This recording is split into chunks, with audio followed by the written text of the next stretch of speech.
explained a little bit last week, we're departing from our series in Mark just for a time, for a short series considering the shepherding of the flock. And for that time, we're going to be in Acts chapter 20. What do you expect from a pastor? What do you expect from a pastor? I realize that in one sense it's not fair to ask the question because you can't answer. This is just to get your mind thinking, and maybe that's safer, and maybe I'm not looking so much for a response right now. But the short series we embark on this morning gives us an opportunity to look at Scripture and allow it to lead us through how the Bible speaks of the role of pastors.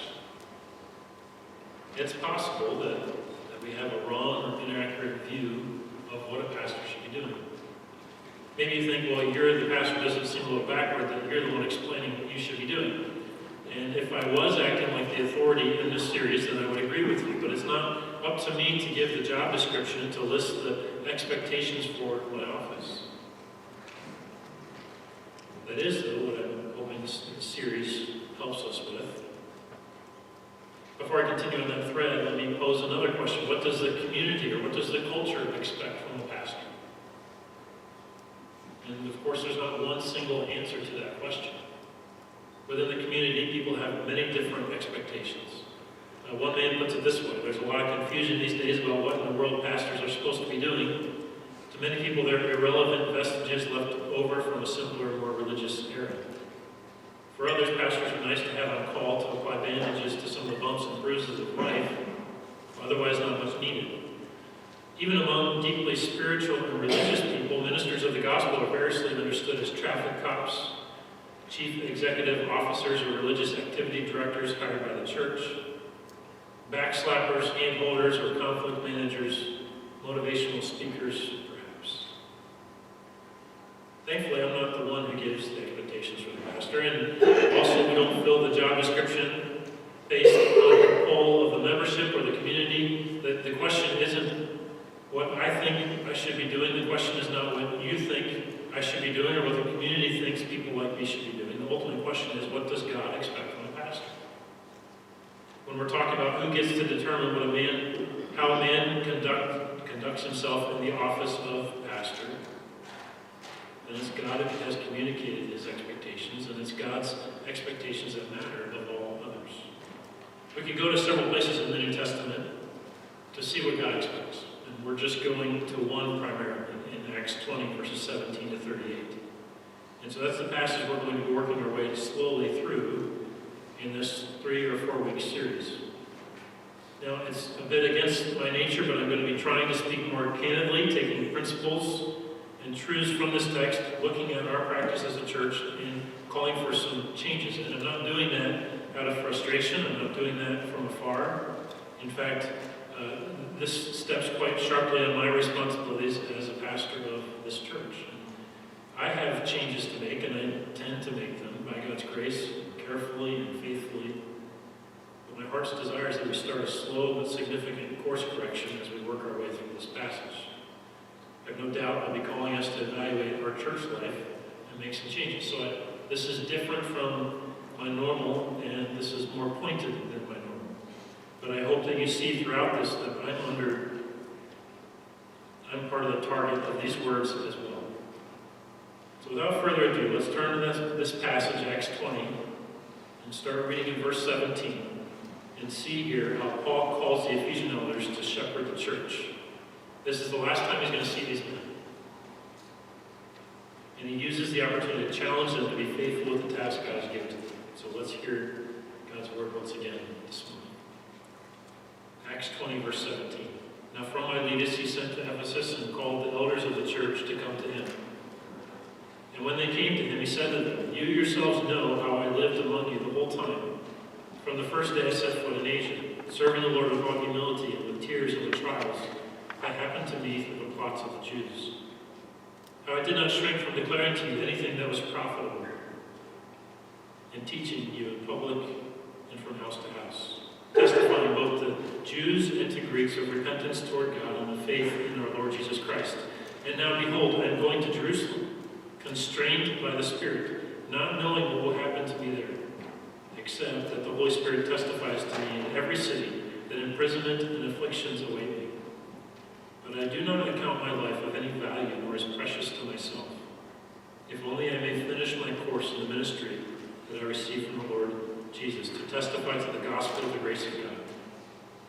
And now behold, I know that none of you among whom I have gone about proclaiming the kingdom will see my face again. Therefore I testify to you this day that I am innocent of the blood of all, for I did not shrink from declaring to you the whole counsel of God.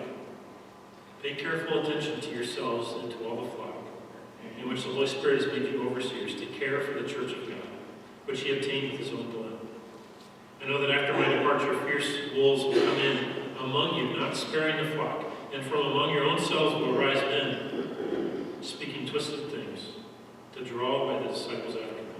Therefore, be alert, remembering that for 3 years I did not cease night or day to admonish everyone with tears. And now I commend you to God and to the word of his grace, which is able to build you up and to give you the inheritance among all those who are sanctified. I coveted no one's silver or gold or apparel. You yourselves know that these hands ministered to my necessities and to those who were with me. In all things I have shown you that by working hard in this way, we must help the weak and remember the words of the Lord Jesus, how he himself said, "It is more blessed to give than to receive." When he had said these things, he knelt down and prayed with them all. And there was much weeping on the part of all, and they embraced Paul and kissed him, being sorrowful most of all because of the word he had spoken, that they would not see his face again. And they accompanied him to the ship. The church at Ephesus had turned into a special group of people for Paul. He spent 3 years there, pouring himself into the people, into that church. If you looked at Acts 19 and 20, you'd see that his most recent visit to Ephesus had ended with the silversmith named Demetrius having enough of Paul in the way, as the Christian faith was called, and essentially starting a riot. So Paul was not pulled into that riot, but it was started in part because of him, and he left the city shortly after that. As we come to our passage in Acts 20, Paul's on his way now to Jerusalem, and while on his way he arrives at Miletus. From there, he's about 30 miles or so from Ephesus, and he calls a meeting. Paul's persistent in his desire to get to Jerusalem. It could be that he didn't want to take the time to deviate in his trip and go over to Ephesus. And whatever the case, he sends a messenger to the elders at Ephesus and calls them to come to him. When we hear 30 miles, we don't think that that's a whole lot of a journey, but it probably took at least 3 days for his message to get to Ephesus and then for the elders to come back to him. It was a windy road going back to that city. Verse 17 calls these men elders of the church. In verse 28, Paul calls them overseers. And in that same verse, he challenges them to shepherd or pastor the church of God. They are those who are recognized by the church in Ephesus as mature men who oversee the church in order to care for the people. The three terms, elder, overseer, and pastor, refer to the same office in the New Testament. So as I go through this series, just know that if I refer to one of those words, elder, overseer, or pastor, I'm referring to the same office. The under-shepherd of a local church, the man who is leading a local church in submission to Jesus Christ, the head of the church. Those terms are terms of identification and also description. A recognized leader in the local church who holds the office of pastors, an elder, or an overseer. He's to care for the people of that church. He's to lead them. He's to manage them. What's that look like? Well, answering that question is a big part of what drew me to this text. And as we study these verses, we have the opportunity to see how Paul fulfilled these duties while at Ephesus. In verse 17, I draw our attention to the fact that it's not simply one elder whom Paul calls to visit him. The church, it's singular, one church in Ephesus. The church had elders, plural, multiple. And I propose to you that what Paul calls these men to do for the church in Ephesus is too difficult and too heavy for one man to do. I would even go so far as to say that I don't believe that God designed the local church to have one single pastor who shepherds by himself an entire congregation. The pattern that we see in the New Testament, we'll get to this later, the pattern that we see in the New Testament is that for a church in a city, there were multiple pastors. Now, someone could reply that churches were set up differently then, and that's true. In these days, the church could meet in various houses throughout the city. But in Paul's challenge to these elders, he does not speak to them in such a way that leads us to think they are individually responsible for the individual churches in Ephesus. Now, they're, as a group, responsible for the church, the one church there. Maybe they were spread throughout the city, and maybe they didn't see each other every Lord's Day when they gathered, but they as a group were responsible for the church in the city. Verse 28 is very clear. Pay careful attention to yourselves and to all the flock in which the Holy Spirit has made you overseers. So I'm going to tell you at the beginning, as we start working our way through this text, that my heart's desire as we go through here is twofold.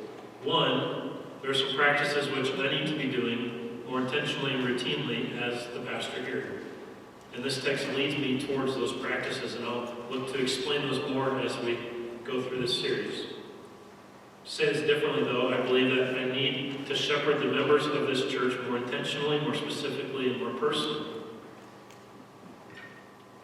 Second desire is that for the health of the church, we need at least one other man who will pastor with me. I'm calling for us to start praying for another man who will lead this church with me. And I know that's a bold call, and I know that might be a confusing call. So let me just explain a little bit of what I mean. I'm not calling for us to find another man to pay.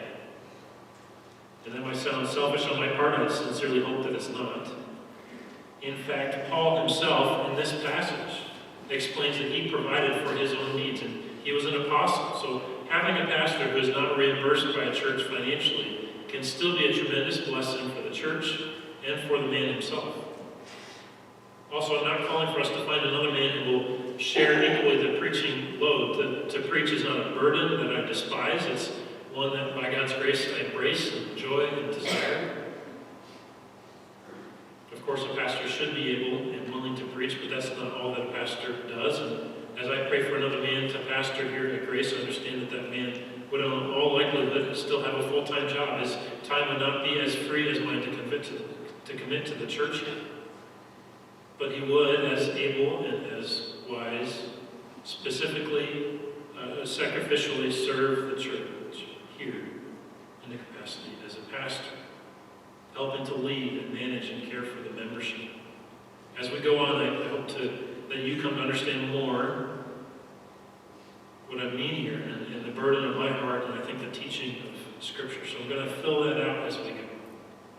But I would encourage you to join with me going forward, that we are able to find another man who can shepherd with me our congregation. And again, that's not because I'm coming to the end of myself and almost burnt out. That's not because I'm frustrated with ministry here. It's because I think the New Testament leads us to see that it's a wise practice to have multiple men leading the church. So Paul calls a meeting. In this meeting, he gives one last message to these men. I would have summarized the message this way. You know me, but my time with you is done. So shepherd the church of God. You know me, but my time with you is done. So shepherd the church of God. And that's essentially what we're going to be working through for the majority of our time. We're only going to cover up to verse 21 today. And so Paul gives one last message. This message from Paul stands out in the book of Acts. No other message quite like it exists in the book. It's the only one that specifically addresses an audience of believers like this. And Luke summarizes for us Paul's message. Some scholars have pointed out the terms here are terms that Luke uses, not Paul. And I think there's nothing wrong with Luke summarizing in his own words what Paul said. As we proceed through here, I'll try to show that what we're interacting with, what Paul said, even if Luke used his own words to summarize it, is thoroughly Pauline. We're going to find things here that he says that we can find elsewhere in the New Testament, in books that Paul wrote. From the very beginning, it's a personal address. Paul begins by appealing to what these men know of him. You yourselves know. If there's anyone who knows how Paul lived during his time at Ephesus, these men know that you at the beginning of that statement is emphatic. And this openness that Paul had with these men is something that started from the very beginning of his time with them. They knew his lifestyle. Verses 18 and 19. Two more times in this message, Paul will bring up what they know of his life and ministry. Down in verse 31, he calls them to remember how he admonished them night and day with tears for 3 years. In verse 34, he speaks of how they know that he did not covet anyone's wealth, even going so far as to support himself financially, as we've already said. Now, I know that Paul was an apostle, but it's interesting that in 1 Peter 5:1, Peter, another apostle, when addressing elders, calls himself an elder as well. You can find this language of John, too, in the New Testament. Certainly during his time in Ephesus, Paul had worked as an elder within the church. He served as a shepherd and overseer among them. His lifestyle, as the other elders can verify, was exemplary. It was above reproach. Specifically, he served the Lord with all humility, with tears and with trials. His lifestyle was characterized by service, humble service, sorrowful service, and difficult service. 2 Corinthians 2:4, part of what Paul wrote to a different church, serves as an example of this approach to life that Paul had. He says there, "So I wrote to you out of much affliction and anguish of heart and with many tears, not to cause you pain, but to let you know the abundant love that I have for you." During his service to the church in Ephesus, Paul's reputation for a life devoted to Jesus Christ was well established, especially among the elders.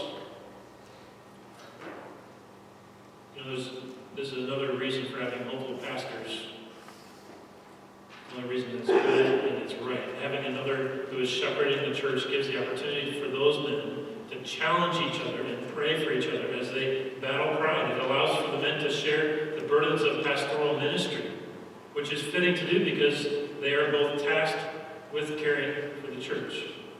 They can pray together, shedding tears before God when they see once again a particular challenge of ministry that God is the one who must, for example, work to bring others to repentance. They can cry together when the choices of others just plain hurt and the disappointments are more than they can bear. It's things like these that Paul did with these men. These elders can think back to how Paul was living openly before them and the burdens of his heart in a right and fitting way he had shared with them. They knew he was human, he was not perfect, but they also knew that he was humbly serving the Lord. There's a fellowship and closeness that can develop as you serve God with others. You don't have to be a pastor to know and experience this. As you, in sacrifice and love, serve the church alongside others, and as you open your life to those whom you serve with, and as you share your burdens and your fears and your joys with them, and as you persevere in the faith together, God works through these things to bind your hearts together, to grow your fellowship and your relationship with them. Paul had that type of relationship with these men. Some of you have not been willing to go down this road very far, if at all. You've not been willing to open your lives to others as you live. In fact, you haven't made much effort recently to serve Jesus or to serve his church. I know you're not a pastor. This passage is talking to pastors, but what Paul showed through his example is that his open life allowed for a deeper relationship with these men, and ultimately a deeper level of trust and fellowship, a deeper unity and love between them. So it's possible that if you're in a difficult spot of not being willing to open your life to someone else, but wanting other people to open their lives to you and show love to you, that it doesn't feel real great to interact with others in the church. In fact, it can get very dangerous because if you're just expecting others to sacrifice for you, but you're not jumping in yourself, we can very easily become judgmental of what other people are doing, and love can be very difficult. Bitterness can be a real struggle. See, the fellowship that Paul enjoyed with these men and the closeness so that they knew his lifestyle and his service to the Lord is not something only possible between pastors. This fellowship, to one extent or another, should be something that every believer in a church pursues and enjoys. So I pose this question for you to consider. Is it possible, if you're lacking fellowship and closeness with others, is it possible that is due more to how you have closed off your life than to how others have failed you? See, service is meant to be a blessing. Yes, to others, but a blessing to your own soul as well. and something that allows you to grow those bonds of unity and friendship and fellowship with others in the church. I'd also draw your attention to the trials that Paul experienced because of the plotting of the Jews. Notice that the elders saw Paul living through those threatening situations. They observed him as he faced the stresses and the burdens that came with them. Now, I readily admit that I don't long for trials like this. I don't have a hidden desire in my heart for others to threaten me because of my gospel ministry. But this is something that God allowed Paul to experience, and it's something that God also allowed the elders to observe Paul experiencing. God is in control, even of the trials that people face. How did he use the persecution from the Jews that Paul faced? Well, we know at least one answer to that question. He used that persecution to grow the trust and closeness between Paul and these men. You've probably done this too, where you've seen somebody that you respect going through a very difficult period of life. And as you watch them go through that and love Christ through that, and be faithful, not perfectly, but be faithful through that, isn't that an encouragement to your soul? Isn't that something that grows your appreciation for them and your trust in them? I believe God used Paul's trials like that to grow the relationship that he had with these others. God, in his wisdom, allows the leadership of a church to experience difficulty, just as he allows every believer to experience hardship. He has our growth in mind. Even the hatred of the Jews for Paul worked to God's advantage. When a church is considering a name for the pastor, they need to consider one, if at all possible, whom they know. They need to consider one whom at least some of the members have been able to observe, serving the Lord with humility and tears and trials. In other words, they need to consider a man who's been faithfully serving Jesus Christ through the ups and downs of life. I know that's not always possible to do that before calling a pastor. After all, you weren't able to do that with me. But it's certainly helpful for a church if that can be the case. A pastor, practically speaking, will probably have the easiest time being open with his life like this in front of another pastor. But to some extent, this openness should be characteristic towards any members in this church as he comes into contact with them. This should be his way of life. Some people might see this as an invitation to think that all of a pastor's life is their business. I don't think that that's the point of what Paul is saying here. Instead, his manner of life should be openly showing humility, care for others, compassion for those in need, faithful service even in the midst of trials. Some of these things are more difficult than others for people to see. They happen in personal settings. They happen in unique circumstances. But the longer that a pastor lives a genuine life of faith and love among the congregation, the more that his testimony of sincere service should be evident. It's very clear in this passage in Acts 20 that those 3 years allowed for these men to observe Paul's life so that he could say, you know my lifestyle. You've seen it. Paul was known for serving the Lord. This lifestyle of service went right alongside the teaching and preaching ministry that he had among them as well. So the first thing that he says they know of him is his lifestyle service. The second thing they know of him, and again these two things are paired together, is his teaching. Verses 20 and 21. Paul says that he did not shrink from two things. One, declaring to these men anything that was profitable. It's quite the statement. And two, teaching them publicly and from house to house, with that teaching being centered upon the need for a person's repentance towards God and faith in the Lord Jesus Christ. I think we get the idea when he says that he did not shrink from declaring and teaching. He did not hesitate to do these things. We might tend to think that it's a matter of courage in the face of fear, but the emphasis in this context is probably more on the completeness of his message. How he gave the whole counsel of God, rather than keeping back part of the truth just for himself. The Apostle John in particular would later deal with Gnosticism, where being in the know or having a secret knowledge was something that supposedly a select few of people could hold over others. And the teaching of the New Testament is that's not the way that the church should spread the truth of Jesus Christ. But some in that region did believe it. I know you don't, and I'm going to keep it that way. Well, Paul's approach is not like that. He wants to give them all that they need to know. I think we can understand at least the principle of temptation to hold something back from others. You learned as a kid who could keep secrets and who couldn't. Paul didn't play that game when it came to teaching others the gospel, to helping people walk in the way of Jesus Christ. He was persistent, he was open with them, and they knew by watching Paul that this was his way of life. Paul says of Christ in Colossians 1:28-29, him we proclaim, warning everyone and teaching everyone with all wisdom, that we may present everyone mature in Christ. For this I toil, struggling with all his energy that he powerfully works within me. This was part of Paul's passion, part of the burden of his heart. He was laboring to see others know and grow in Christ. Now, in a teaching relationship, who is it that decides what is profitable? By profitable, Paul means what is to their advantage, what is good for them.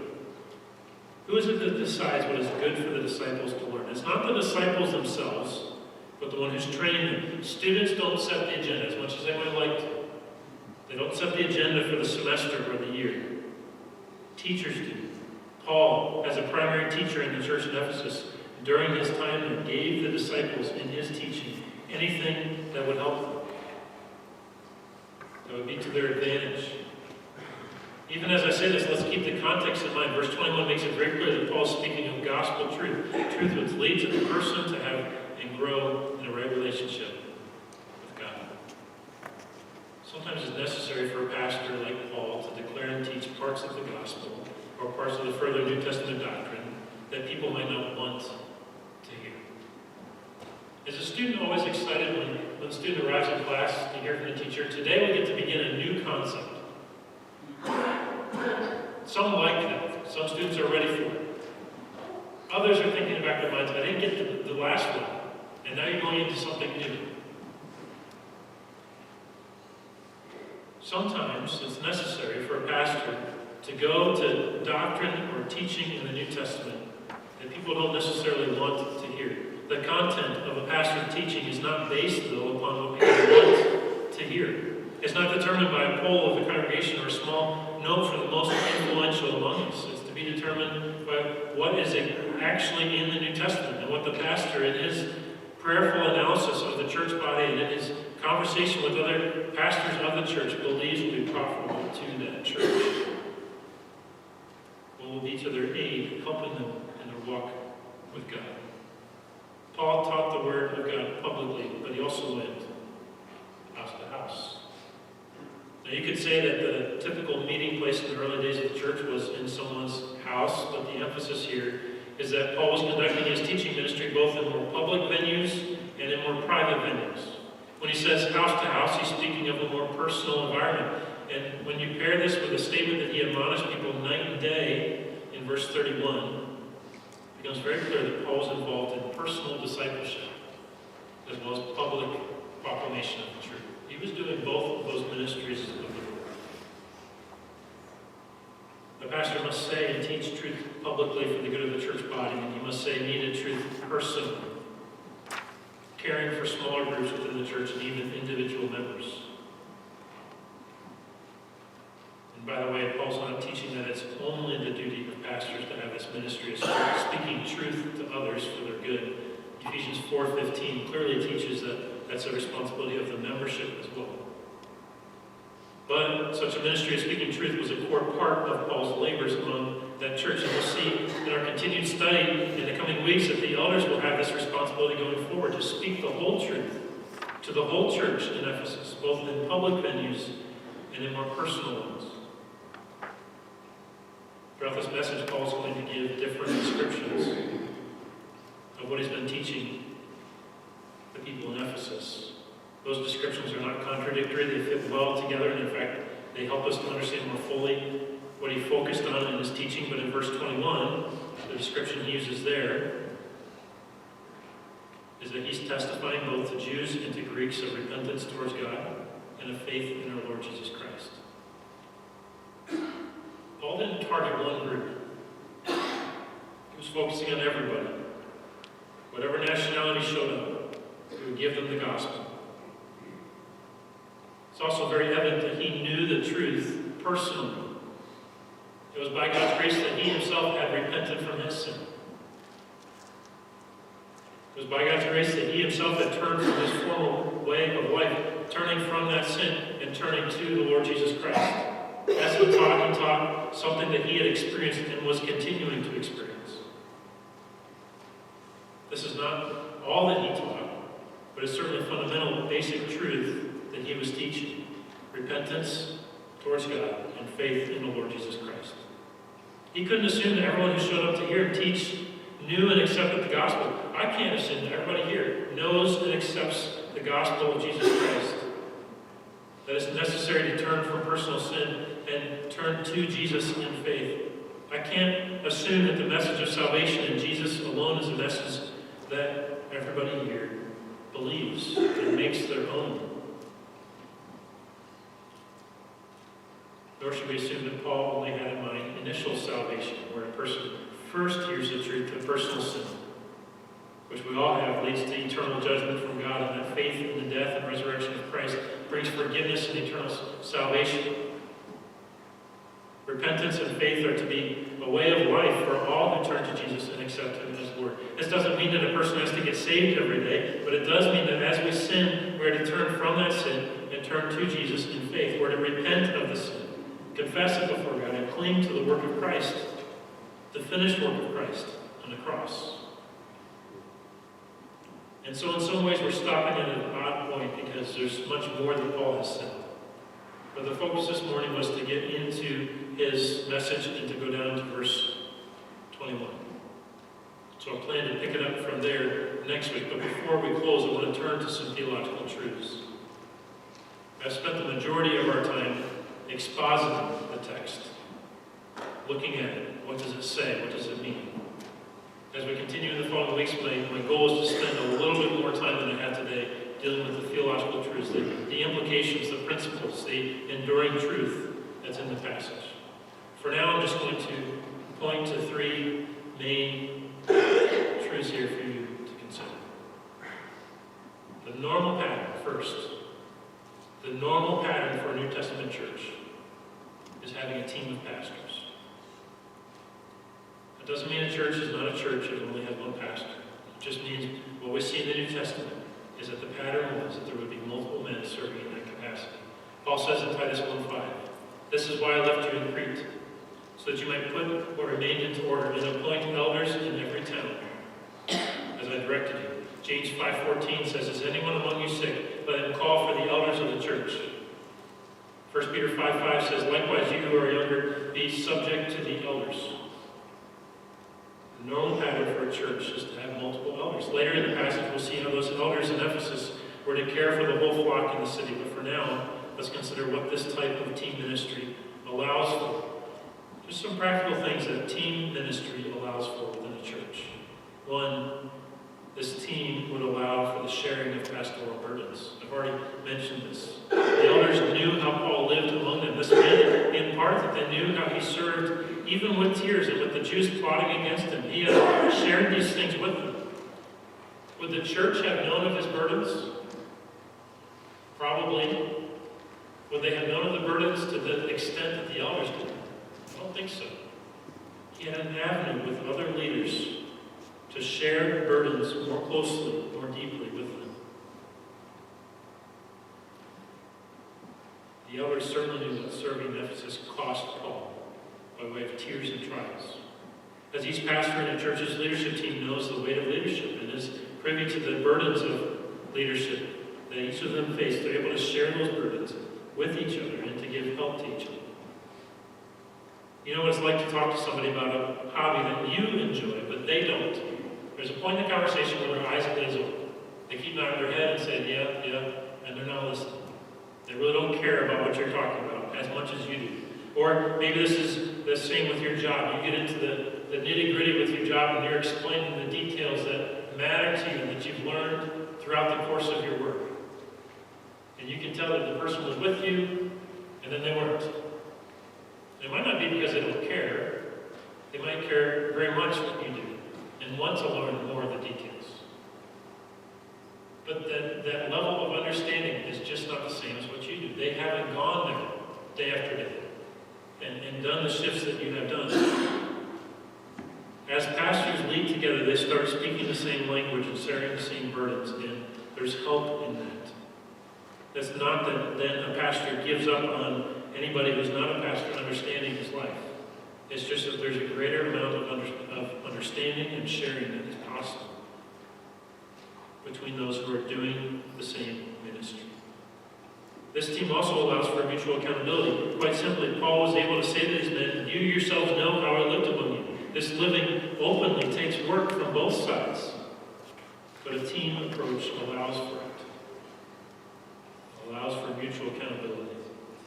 This team also allows for a growing depth of fellowship. Do you want to know what kind of depth of relationship these men had with each other after these 3 years? Read verses 36 to 38 again. There was much weeping on the part of all. They embraced Paul and kissed him, being sorrowful most of all because of the word he had spoken that they would not see his face again. They weren't sorrowful most of all because he had said that wolves would come in and wreak havoc among the flock. They weren't sorrowful most of all because he said that some from within would stand up and start teaching perverse things. They were sorrowful most of all that they weren't going to see Paul again. And that communicates something. Second truth to consider. A local church needs both public and personal teaching from its pastors. The ability to teach is, after all, listed as one of the qualifications of a pastor in 1 Timothy 3, verse 2. An overseer must be able to teach. But not all pastors preach every week. Some are, as God has made them and grown them, much more skillful and equipped to teach in the more personal settings than the public. But a church needs pastors who will teach the congregation. And the congregation needs this teaching in both formats, public and private and personal. And here I want to offer a caution. I want to be careful with this.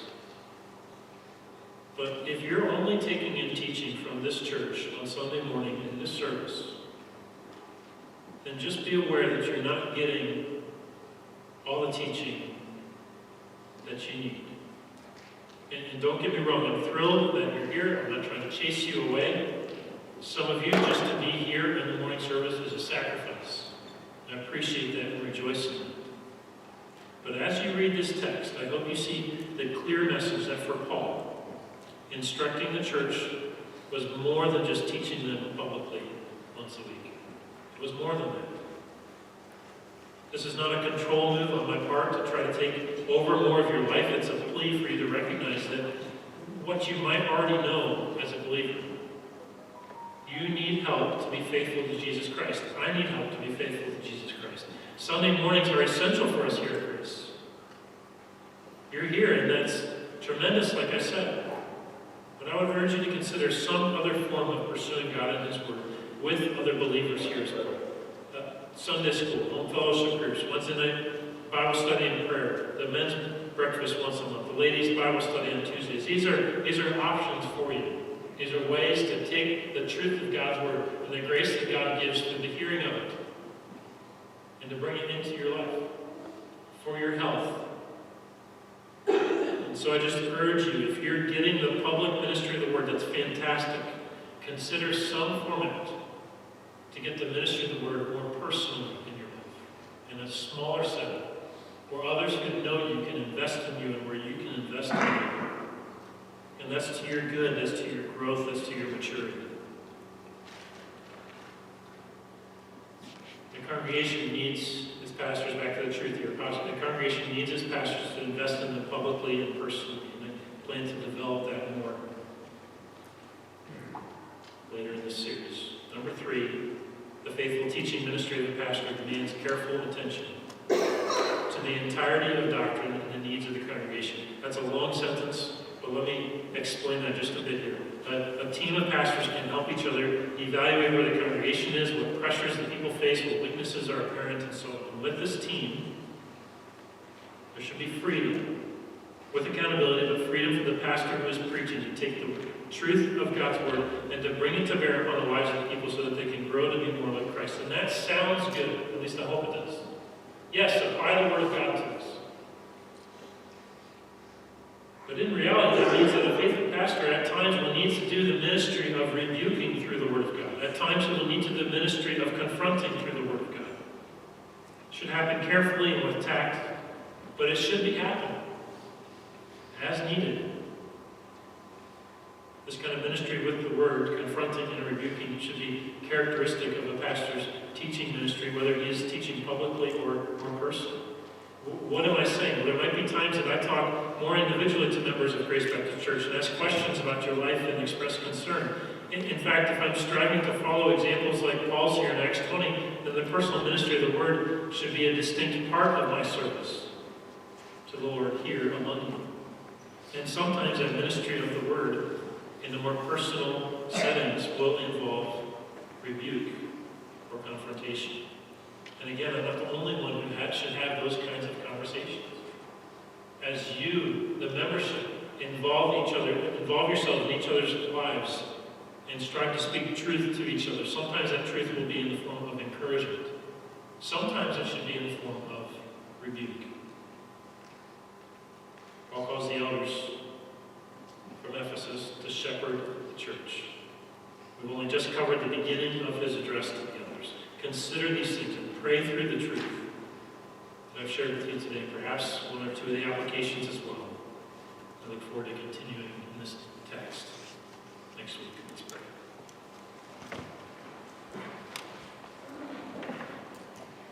Again, thank you, God, for the time to be in your word. We ask for you to be working graciously and persistently among us, to grow us to maturity, that we as a local church would honor you, that we would be those who are set apart to Jesus Christ for your glory, that we'd be those who humble ourselves underneath your word on a daily basis, hearing your truth, responding with confession and praise and adoration and obedience.